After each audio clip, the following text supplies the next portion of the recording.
Mr. Kennedy Graham. Thank you, Mr. Speaker. My question is to the Minister for Climate Change Issues, International Negotiations, and asks, will the Cancun Agreements achieve the agreed goal of confining global warming to 2 degrees Celsius, and if so, how?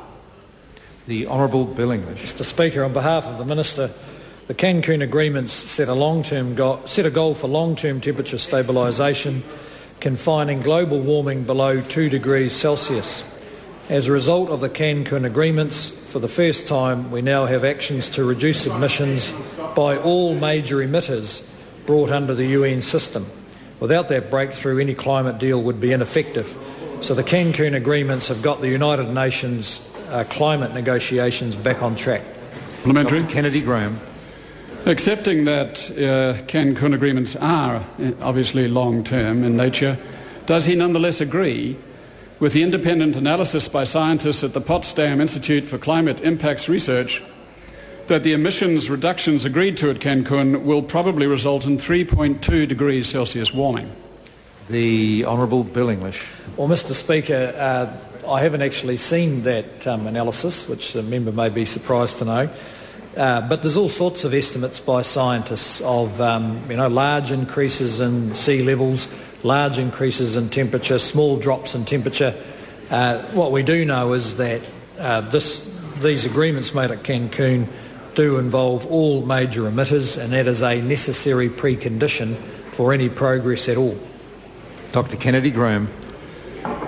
Well, in the knowledge that there is a range of scientific opinion, but that nonetheless there is a balance of opinion that it will go beyond 2 degrees and maybe 3.2 possibly, is he aware and is he concerned that a warming of 3.2 degrees will result in a high probability of the Antarctic and Greenland ice sheets melting and therefore at least a 7-metre rise in sea levels as the centuries go by? The Honourable Bill English. Well, Mr. Speaker, I'd agree. There's all sorts of doomsday scenarios around climate change. Some of them are credible, some of them aren't so credible. What the Cancun process represents is a credible attempt by countries which are by and large badly affected by the global financial crisis and therefore pretty aware of the costs of any policy to their populations, doing their best to get some common agreement that may allow for reduction in pollution with some effect on global warming. Dr. Kennedy Graham. Well, thank you, Mr. Speaker. Given that a majority of people around the world do not regard the Potsdam Institute as a group of doomsday sayers, given that the Cancun Agreement as it stands will not avert such warming, will the government push for a binding commitment to greater emission reductions than is currently the case? The Honourable Bill English. Well, Mr. Speaker, the government has got its own targets that it's set. It's taking part in a very complex multilateral process, and I know the member is well aware of that. I think everyone has learnt from the excessive optimism of the Copenhagen conference that progress by this means is bound to be slow, and I'd have to say much less spectacular than the member's party would wish for. Dr. Kennedy Graham. Indeed. I thank the Minister for reminding us about the national targets, but is it responsible for his government, in terms of his national targets, to offer only a 10 to 20% reduction in national emissions by 2020, when the evidence shows that the developed nations need to make 25 to 40% cuts in emissions to achieve the agreed 2-degree warming target that he acknowledges? The Honourable Bill English. Well, Mr. Speaker, it's possible, in fact, that depending on how you measure the target of one country against another, that on equivalence of effort, the New Zealand target is a bigger ask than a number of other developed countries. And as the member knows, unless everyone heads in the same direction together, the policies that will fulfil these targets will simply shift carbon emissions to countries who are making less of an effort. So if going forward together means going more slowly, then that's probably going to make more progress than New Zealand striking out boldly on its own, only to see carbon emissions increase in other countries with no effect on global climate. So, Speaker, Dr. Kennedy Graham. does he think that it is going ahead boldly together when New Zealand proposes at Cancun for a reference level of emissions from forestry that would result possibly in an increase in our total national emissions by 45% during the second commitment period? If not, why not?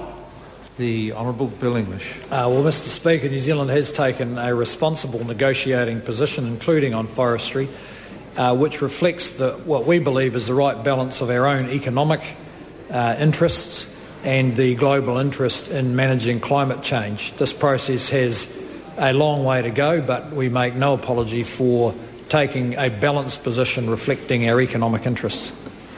Dr. Kennedy Graham. Mr. Speaker, given that the UN General Assembly agreed 22 years ago in Resolution 4353 that climate change affects humanity as a whole and should be confronted within a global framework so as to take into account the vital interests of mankind, isn't it time we actually did something? The Honourable Bill English. Well, Mr. Speaker, I think it might reflect the limits of United Nations-driven idealism, which I know is at the heart of the Green Party's view in the world, but we've found often that United Nations statements don't translate into reality that well. Point of order, Dr. Kennedy Graham. Mr. Speaker, I seek leave to table two documents. Order. A point of order has been called. Dr. Kennedy Graham. I seek leave to table two documents. The first is United Nations General Assembly Resolution 4353 of 1988. Leave is sought to table that document. Is there any objection?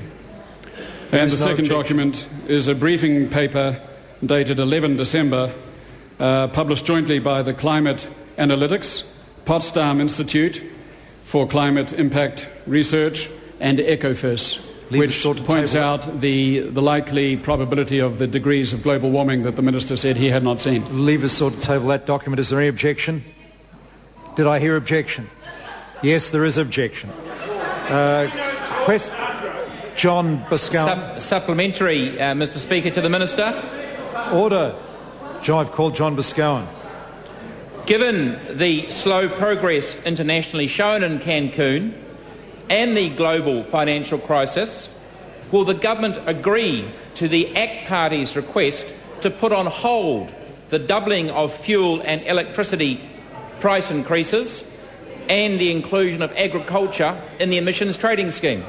The Honourable Bill English. Speaker, no. Question. Point of order, the Honourable Clayton Cosgrove. Forgive me, sir, I neglected to table another email. This one is in response to, from Roger Thomas, in response to Nicky Wagner's email. It is dated the 8th of December 2010 and says, quote, "You must be pleased you are a list member of Parliament, as I struggle to see how you will ever be elected to Christchurch as a candidate."